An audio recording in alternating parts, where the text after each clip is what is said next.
மத்திய பட்ஜெட் வழக்கத்தை விட பெரிய ஏமாற்றத்தை ஏற்படுத்தியுள்ளதாக முதலமைச்சர் மு.க.ஸ்டாலின் பதிவிட்டுள்ளார். பெரிதும் எதிர்பார்த்திருந்த நிலையில் பெரும் ஏமாற்றத்தை வழங்கியிருப்பதாக அவர் தெரிவித்துள்ளார்.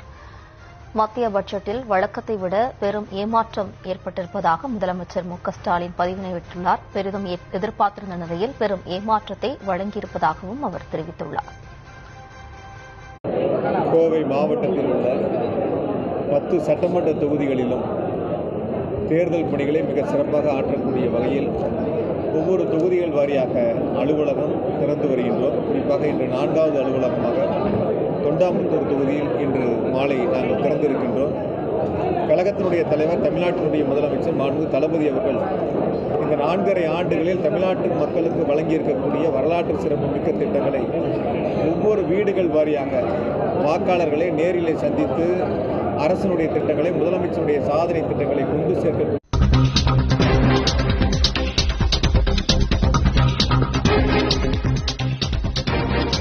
அண்மை செய்தியை பார்த்துக் கொண்டிருக்கிறோம். மாற்றத்தை நோக்கி காத்திருந்த மக்களுக்கு ஏமாற்றமே மிஞ்சியிருப்பதாக மத்திய பட்ஜெட் குறித்து தமிழ்நாடு நிதியமைச்சர் தங்கம் தென்னரசு கருத்து தெரிவித்திருக்கிறார்.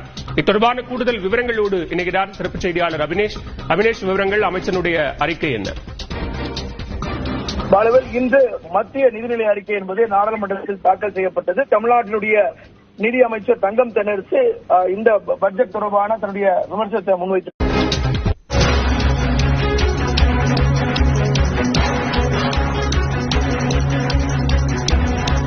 அண்மை செய்தியை பார்த்துக் கொண்டிருக்கிறோம். எதிர்வரும் சட்டமன்ற தேர்தலில் திமுகவுடன் கூட்டணி பேச்சுவார்த்தை தொடங்கியிருக்கிறது. தொகுதி பங்கீட்டை தொடங்கியிருக்கிறது காங்கிரஸ் ஐவர் குழு. இத்தொடர்பான பேச்சுவார்த்தை நடத்துவதற்காக காங்கிரஸ் மேலிட பொறுப்பாளர் கிரீஷ் சோடங்கர் உள்ளிட்ட ஐவர் குழு அமைக்கப்பட்டிருந்தது. இந்நிலையில் தொகுதி பங்கீடு தொடர்பாக திமுகவுடன் பேச்சுவார்த்தை நடத்துவதற்கு ஐவர் குழு ஆலோசனை நடத்தி பட்ஜெட் தொடர்பாக திமுக எம்பி கனிமொழி செய்தியாளர்களை சந்திக்கிறார். நேரலையில் பார்க்கலாம்.